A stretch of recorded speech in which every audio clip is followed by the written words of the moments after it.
Hi folks, today we're gonna be talking about supercomputer clusters of Raspberry Pis. There have been many attempts, but only a few were successful.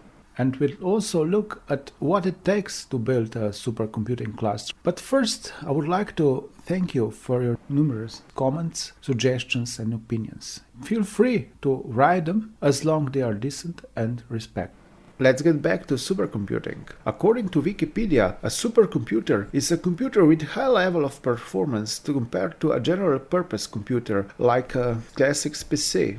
The recent benchmark tests show that the 10-year-old classic PCs with processor graphics like Intel Core i3 or i5 may be as powerful as Raspberry Pi 5 with Video Core 7, a brand new classic PC with high-end Intel Core i9 processor with 10 cores, each running 2 threads, and a decent graphics card with 1000 GPUs or more may easily beat a cluster of Raspberry Pi 5s with 10 nodes. Therefore, a supercomputer made of Raspberry Pis should have at least 50 to 100 nodes depending on what Raspberry Pi model we choose for a node. Raspberry Pi 5 is a number of times more powerful than Raspberry Pi 3B Plus that has already been used to build a supercomputer with 1050 nodes a few years ago. But today's classic PC's technologies and processing power have also greatly advanced, so Raspberry Pi 5 is the way to go if you want to build a truly powerful supercomputer by today's standards.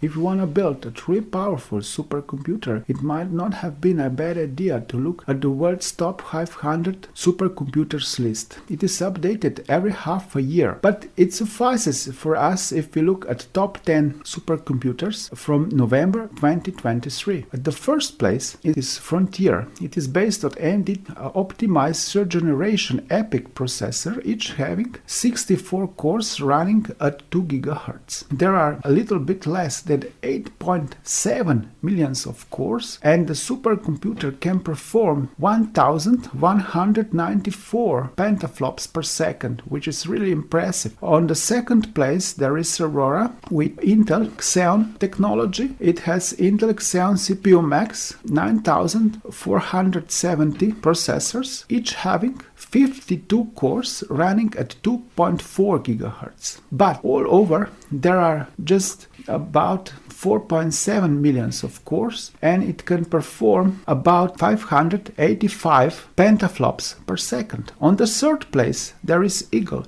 Eagle is also based on Intel technology, especially on Intel Platinum 8480C processors, each having 84 cores running at 2 GHz. But it has altogether just 1,123,000 cores, which can perform 561 petaflops per second. And why is this? It is so powerful because it has NVIDIA graphics processors used as vector computational units. The previous two multicomputer or supercomputer designs are rather more relying on CPU power, but Aurora also has a data center GPU Max for vectors operation, and Frontier has AMD Instinct MI250X core for vector operations. But what interests us the most is supercomputer Sugaku. It is based on ARM technology, and in particular it has Fujitsu A64FX processor, each having 48 cores running at 2.2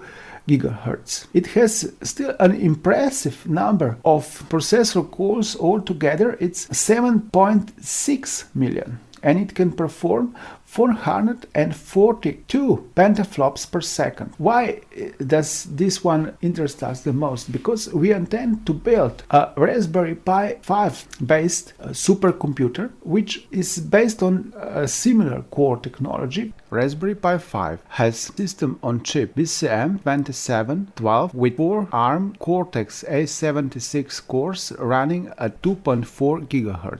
Let's see how to build a supercomputer. Multiprocessor designs have long been around, but much newer multicomputer designs offer much more power and reliability. Computers are connected only with interconnection networks while having each its own CPU, memory and peripherals. As you probably know, GPUs are very efficient at doing maths on large matrices, so this is a very good addition to a multicomputer design.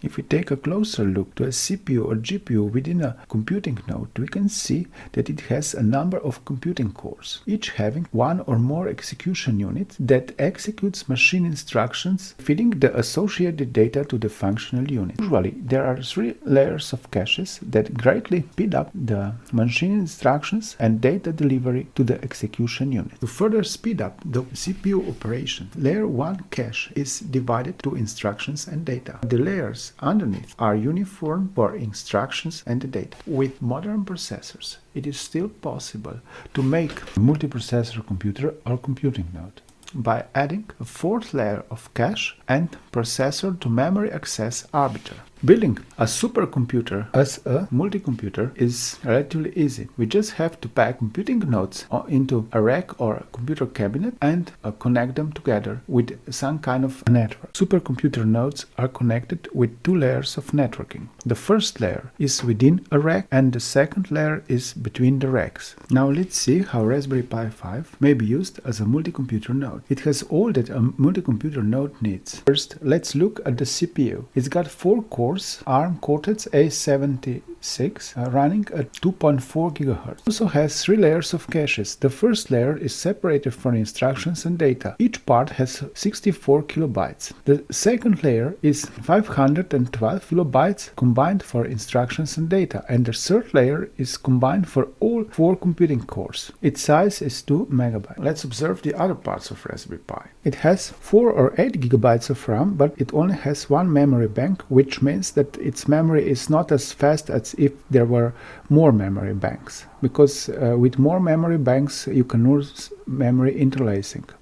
But it has RP1 IO controller that connects to 1 GB per second Ethernet controller. So this is the top speed that computing nodes can communicate between each other, except if you use external Ethernet cards connected through USB port. It also has got SD card. Alternatively, you can also use PCIe port, and I would in this case suggest to put SSD drive underneath Raspberry Pi so that you allow for undisturbed cooling from above. Lastly, let's take a look at Raspberry Pi 3 B+ computer, because this one has already been used to build 1050 node supercomputer. This is actually not a very powerful one, but it's still a supercomputer. It has a little less powerful architecture. CPU cores are ARM Cortex-A53. It's also got 1 gigabit per second Ethernet controller and SD card. This is all for today. Thank you for watching. Press like and subscribe buttons if you've liked the video, and the next video is coming soon. Bye.